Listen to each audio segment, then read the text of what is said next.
जय हिंद साथियों, मैं शिविंद्र मिश्रा आप सभी का द लर्निंग 24/7 यूट्यूब चैनल पर स्वागत करता हूं।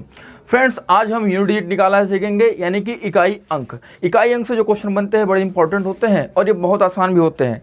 यानी कि एग्जाम में अगर आपसे मैथमेटिक्स आ रहा है, नंबर सिस्टम से क्वेश्चन बनते हैं तो इकाई अंक से क्वेश्चन जरूर बनेंगे। इकाई अंक आपसे पूछा जाएगा, यूनिट डिजिट आपसे पूछा जाएगा और ये बहुत आसान होते हैं। अगर आप फुल कंसंट्रेशन के साथ मेरी पूरी वीडियो इसको देखते हैं लास्ट तक तो आपको इकाई अंक फिर निकालने में दिक्कत नहीं होगी। ठीक है, तो चलो स्टार्ट करते हैं और वीडियो को जल्दी से शेयर कर दो आप लोग। अगर चैनल को सब्सक्राइब नहीं किया हो तो सब्सक्राइब कर लो। ठीक है, आओ देखते हैं यूनिट डिजिट क्या होता है, कैसे इस पे क्वेश्चंस बनते हैं। चलिए देखो, अगर मैं लिखता हूं 366, ठीक है, 366 मैंने लिखा।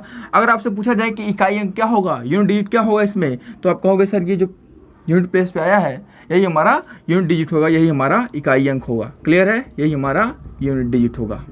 ठीक है, समझ गए। जैसे मान लो एक बड़ी सी संख्या लिख देते हैं 3669873। ठीक है, बड़ी संख्या मैंने लिख दी।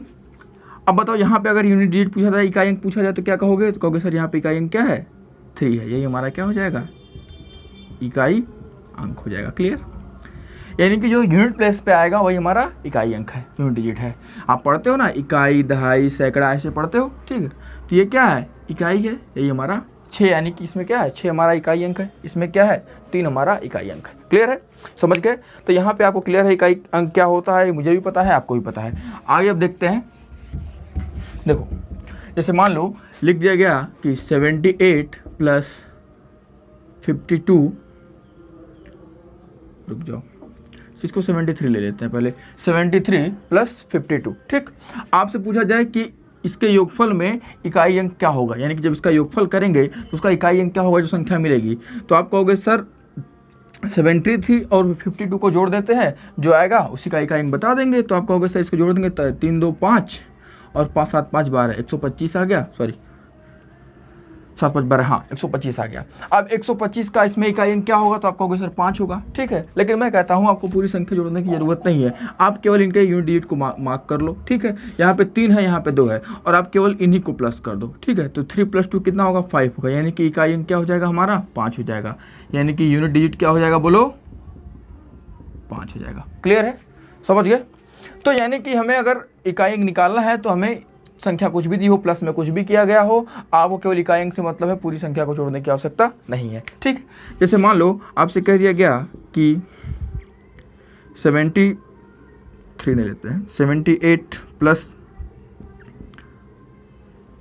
ठीक है, इस तरह से कह दिया गया। अब पूछा जाए कि आपसे इसका इकाई अंक क्या होगा, इनके योगफल का। तो यहाँ पे देखो 8 है इकाई अंक, यहाँ पे इकाई अंक क्या है? 6 है। आप इन दोनों को जोड़ दो, केवल इकाई अंक से मतलब रखना है, बाकी क्या है उससे मतलब नहीं है। तो 8 से कितना होता है? 14 होता है। अब इकाई अंक तो कोई एक ही अंक होगा ना, यानी कि हमारा क्या हो जाएगा? यहाँ पे 4 जो है वही यूनिट डिजिट हो जाएगा। क्लियर है, समझ गए। जैसे मान लो अब मल्टीप्लाई में भी देख लेते हैं। जैसे कहा जाए कि 17 × 94, ठीक है, 17 × 94, इसके गुणनफल में इकाई जो आएगा, संख्या मिलेगी, उसका इकाई अंक क्या होगा। तो आपको पूरी संख्या का गुणा करने की आवश्यकता नहीं है, केवल और केवल इकाई अंक उठा लो। यहाँ पे यूनिट डिजिट क्या है? 7 है, यहाँ पे यूनिट डिजिट क्या है? 4 है। अब इनका मल्टीप्लाई करोगे तो 7 चौक 28 होता है, 28 आ गया। अब 28 आ गया तो यूनिट प्लेस पे तो एक ही अंक होता है ना, तो यहाँ पे क्या हो जाएगा? 28 में इकाई अंक क्या है? 8 है, तो हमारा यूनिट डिजिट क्या हो जाएगा? 8 हो जाएगा। क्लियर है, समझ गए। यानी कि अगर गुणे में इस तरह से चीज़ें लिखी हुई हैं तो बड़े आसानी से आप इकाई अंक निकाल सकते हो। जैसे कह दिया गया कि 47 × 375 + 428। ठीक है, आपसे पूछा जाए कि इसका इकाई अंक क्या होगा, तो आपको क्या करना है? सबके इकाई अंक को, यूनिट डिजिट को मार्क कर लो। ठीक, अब बताओ यूनिट प्लेस पे यहाँ 7 है, यहाँ 5 है, यहाँ 8 है, तो क्या करना है? यहाँ पे केवल यूनिट डिजिट को उठा लो। तो 7 × 5 + 8, ठीक है, 7 5 कितना हो जाएगा? 35 हो जाएगा, +8। ठीक, अब बताओ यहाँ पे इकाई अंक 5 है, यहाँ पे क्या है? 8 है, 8 5 कितना होता है? 13 होता है, तो यहाँ पे हमारा इकाई अंक क्या हो जाएगा? 3 हो जाएगा। 3 हमारा क्या हो जाएगा? यूनिट डिजिट हो जाएगा। क्लियर है, समझ गए। देखो 7 5 35, 8 कर देते तो भी आपका आ जाता, 35 8 करते 43 मिलता तो भी आपका इकाई अंक क्या हो जाता? 3 हो जाता। अब 35 यहाँ पे इस तरह से भी लिख के कर सकते हो भाई, यहाँ पे इकाई अंक 5 है, यहाँ पे 8 है, 8 5 13 होता है, ये 13 में यहाँ पे 3 इकाई अंक है, ये हमारा आंसर हो जाएगा। यानी कि पूरे को सॉल्व करने पे इस एक्सप्रेशन को जब आप सॉल्व करोगे तो यूनिट डिजिट क्या मिलेगा? 3 मिलेगा। क्लियर है। अब बात करते हैं, अगर वैल्यू पावर में दी गई हो, यानी कि कोई संख्या है उस पर घात लगा दी जाए, तो क्या करते हैं, कैसे वहाँ पर निकालते हैं। आइए देखते हैं। और इम्पॉर्टेंट यही वाला है, पावर वाला, ध्यान से समझना है आपको, इसी से मैक्सिमम क्वेश्चन आपके बनते हैं। ठीक है, आओ देखो अगर स्पीड थोड़ी तेज़ होगी तो आप लोग ऑप्शन होता है वहाँ से स्लो भी कर सकते हो, या धीरे लग रहा होगा तो फास्ट भी कर सकते हो आप। ठीक है, चलो आओ देखते हैं। अगर पावर लिखी हो, जैसे मान लो आपसे कह दिया गया कि 335 पे पावर 36 गुणे 40 पे पावर 75 प्लस 66 पे पावर 128। ठीक है, क्लियर है। और इनटू कुछ इस तरह से लिख दिया गया, और आपसे पूछा जाए कि भैया इसका इकाई अंक बताओ। ठीक है, इसका इकाई अंक बताओ। तो देखो, इसको करने से पहले मैं थोड़ा सा नोट लिखा देता हूँ आपको, इसको जान लेना। नोट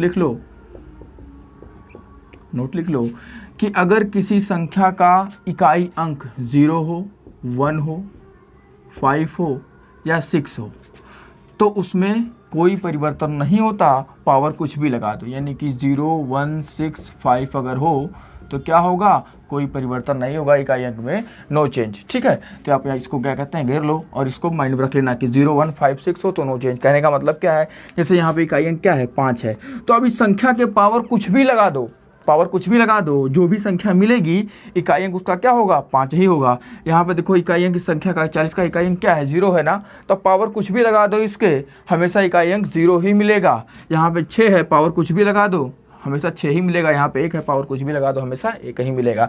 ऐसे आप समझ सकते हो कि भाई 10 है, पावर 2 लगाते हो 100 मिलता है, 10 पे पावर 1 लगाते हो 10 मिलता है, 10 पे पावर 3 लगाते हो 1000 मिलता है।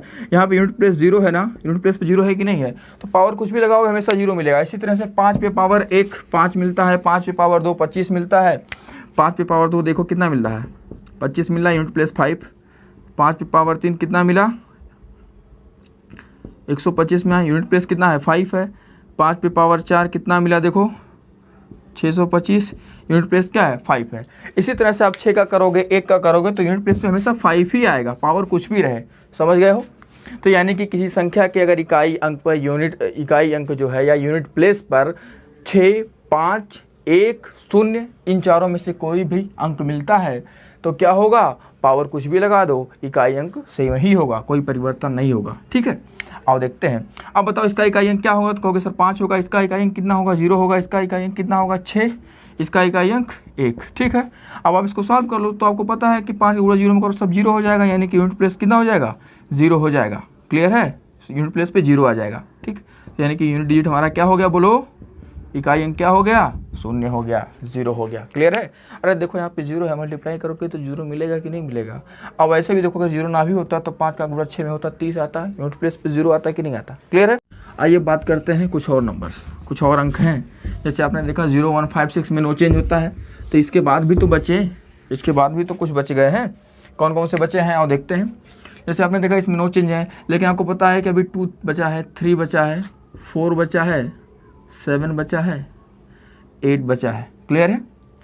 2, 3, 4, 7, 8 और 9 इनका भी कुछ नियम होगा भाई। अगर ये इकाई अंक पे हो, इकाई स्थान पे हो, यूनिट प्लेस पर हो, या ये इकाई अंक के रूप में लिखे हों तो कैसे जो है सॉल्व करेंगे। जैसे मान लो आपसे कह दिया गया कि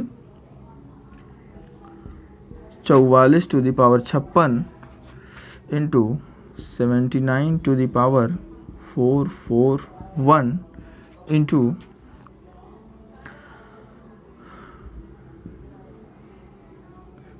73 टू द पावर 66। ठीक है, और आपसे कहा जाए कि बताओ इस एक्सप्रेशन को जब सॉल्व करेंगे तो उसका इकाई अंक क्या आएगा। ठीक है, यानी कि इस एक्सप्रेशन का इकाई अंक बताओ। ठीक, अब देखो आपने देखा कि 0, 1, 5, 6 में क्या होता है, नो चेंज होता है। यानी कि अगर ऐसा कुछ यहाँ पे यूनिट प्लेस पे होता तो हम परिवर्तन नहीं होता, वही हुबहू हम यूनिट डिजिट लिख देते और फिर जो भी था यहाँ पे मल्टीप्लाई किया गया था तो मल्टीप्लाई करते, प्लस किया होता तो प्लस करते और सॉल्व करके आंसर निकाल देते। लेकिन यहाँ पे क्या होगा, आप यहाँ पे नहीं कर सकते। यहाँ पे 4, 9, 3 दिख रहा है। हालांकि आपको 4 और 9 के लिए मैं एक नियम अलग से भी बताऊंगा, लेकिन फिलहाल जो अभी बताने जा रहा हूँ वो इन सब पे लगेगा। ठीक है, तो उसको ध्यान में रखना, उसको समझ जाओ। ठीक है, हमें क्या करना है, जब भी ऐसी कोई ऐसा कोई अंक मिल जाए इकाई अंक पर, जैसे 4 मिल गया, 9 मिल गया, 3 मिल गया, ऐसे 7 8 भी मिल जाए, 2 मिल जाए, तो हमें क्या करना है, हमें चुपचाप जो पावर है, जो ये घात है, इस घात में 4 से भाग कर देना है। इस घात में क्या करना है, 4 से भाग कर देना है। ठीक है, हमेशा कुछ भी हो, हमेशा घात में 4 से ही भाग करना है। तो जब घात में आप 4 से भाग करोगे तो शेष कितना आएगा, 4 से भाग करने पर जो शेष आए वही इस अंक के पावर पे लगा देना है। यानी कि यहाँ पे 4 को लिख लो। अब 4 पे पावर क्या लगाना है, तो 56 में 4 से भाग करो। तो जब 56 में 4 से भाग करोगे तो क्या ये 4 से कटेगा, तो बिल्कुल ये 4 से कट जाएगा। तो जब 4 से कट जाएगा तो 4 को ही हुबहू लिख दो। ठीक है, यानी कि अगर रिमाइंडर 0 आ रहा है तो 4 को ही क्या करो, जिससे भाग किए थे उसी को लिख दो। ठीक है, अब यहाँ पे आपने देखा क्या है, यहाँ पे 79 है। अब 79 है तो यहाँ पे देखा 9 देखा आपने, तुरंत आपके दिमाग में क्लिक करा कि 4 से भाग करना है। जब 4 से भाग करना है और वही जो शेष बचेगा वही पावर 9 पे लगा देना है। तो अब बताओ यहाँ पे जब 4 से भाग करोगे इसमें, तो 4 से भाग करने का नियम क्या होता है कि केवल अंतिम 2 अंकों में भाग कर दो, बाकी में भाग करने की जरूरत नहीं है। तो अंतिम 2 अंकों में भाग करोगे तो शेष कितना बचेगा, 1, वही शेष यहाँ पे पावर लगा दो। ऐसे 73 के केस में यहाँ पे आपने 3 देखा, तो आपको क्या करना है, 66 पे भाग करना है, किससे, 4 से भाग करना है। जब 4 से भाग करेंगे तो शेष कितना बचेगा, 2 बचेगा। तो यानी कि 3 पे पावर 2 लगा दो। ठीक है, अब आपको पता है कि 4 पे पावर 4 क्या होता है, तो बहुत लोगों को तो याद होगा, और नहीं याद है तो 4 पे पावर 2 का मान तो पता है ना। वैसे इसका 4 पे पावर 4 256 होता है, लेकिन अगर नहीं पता है तो 4 पे पावर 2 का मान पता है 16 होता है। फिर क्या इसको 4 पे पावर 2 इंटू 4 पे पावर 2 लिख सकते हैं ना, 16 गुणे 16 लिख दो, यहाँ पे 9 हुबहू लिख दो, और 3 टू द पावर 2 कितना होता है, 9 होता है। क्लियर है, आपको पता है 6 यहाँ पे 9 इन्हीं को उठा लो, तो 6 का मल्टीप्लाई 6 में करोगे कितना मिलेगा, 36 मिलेगा। 9 का मल्टीप्लाई 9 में करोगे 81 मिलेगा। यहाँ पे 6 है, यहाँ 1 है, तो क्या करोगे, 6 इंटू 1 लगाओगे और कितना मिलेगा, 6 मिलेगा। यानी कि यूनिट डिजिट हमारा क्या हो जाएगा, बोलो, यूनिट डिजिट क्या हो जाएगा, 6 हो जाएगा। ठीक है, यूनिट डिजिट कितना हो जाएगा, 6 हो जाएगा। क्लियर है, समझ गए, इकाई अंक क्या हो जाएगा, 6 हो जाएगा। हमें करना क्या था कि अगर इन चारों में से कोई है तो नो चेंज होगा, अदर कुछ मिलता है तो क्या करेंगे, पावर में क्या करेंगे, 4 से भाग करेंगे, जो शेष आएगा वही इस इकाई अंक के घात पर लगा देंगे। ठीक है, और फिर सॉल्व कर लेंगे। अगर शेष 0 आ जाता है तो 4 को ही इस इकाई अंक का पावर लगा दो। ठीक है, इसी यूनिट डिजिट के पावर लगा दो 4 को ही, अगर शेष 0 मिल जाता है। ठीक है, चलो देख लिया आपने। ऐसे एग्जाम्पल और लिख देता हूं मैं।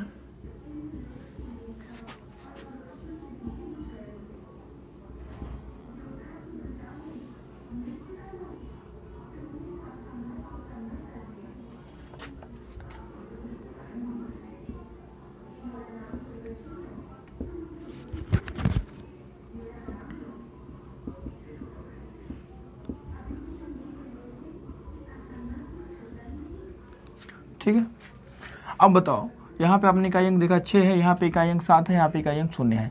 6 होता है तो नो चेंज होता है, यानी कि इसका इकाई अंक क्या होगा, 6 ही हो जाएगा पूरे का। 7 है, अब यहाँ पे क्या करेंगे, तो 7 को लिख लो, 7 पे पावर क्या लगाना है, तो इसमें भाग करोगे पूरे में, किससे, 4 से भाग करोगे। लेकिन 4 से भाग करने के लिए पूरे में भाग करने की आवश्यकता नहीं है, शेष देखने की आवश्यकता नहीं है। शेष निकालने के लिए आप अंतिम 2 अंक में भी भाग कर सकते हो। तो 4 से जब भाग करेंगे तो क्या बचेगा, शेष बचेगा 3। आपको भाग करने आना चाहिए। ठीक है, शेष बचेगा 3। अब प्लस जब आप इसमें भाग करोगे, यहाँ पे देखो आप इकाई अंक पे 0 है, 0 में क्या होता है, नो चेंज होता है, यानी कि इसका यूनिट डिजिट क्या हो जाएगा, 0 ही हो जाएगा।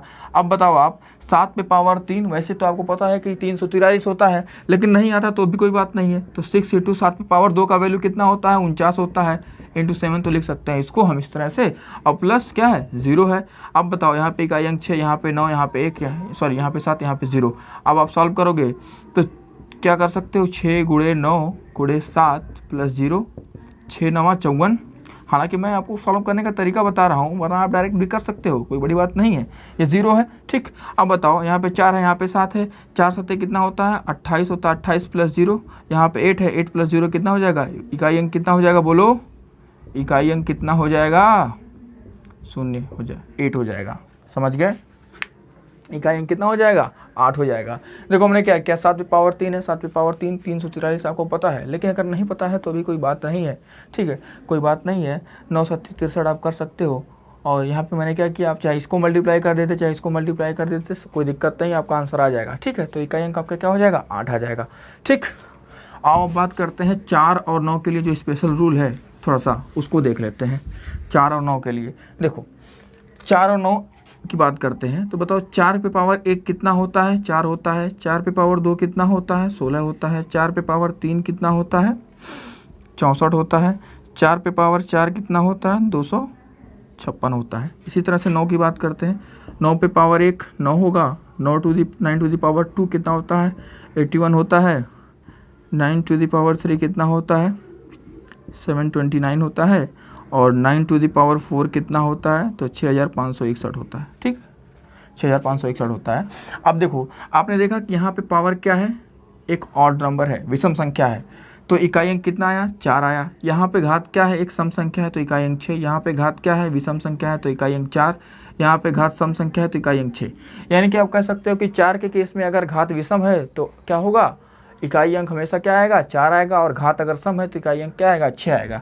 तो आपसे अगर पूछा जाए कि बताओ 664 पे पावर 221 इसका इकाई अंक क्या होगा, तो एक तरीका है कि आप 4 से भाग करो, जो शेष आएगा उस पर पावर लगा दो, 4 की पावर वही लगा के सॉल्व कर दो।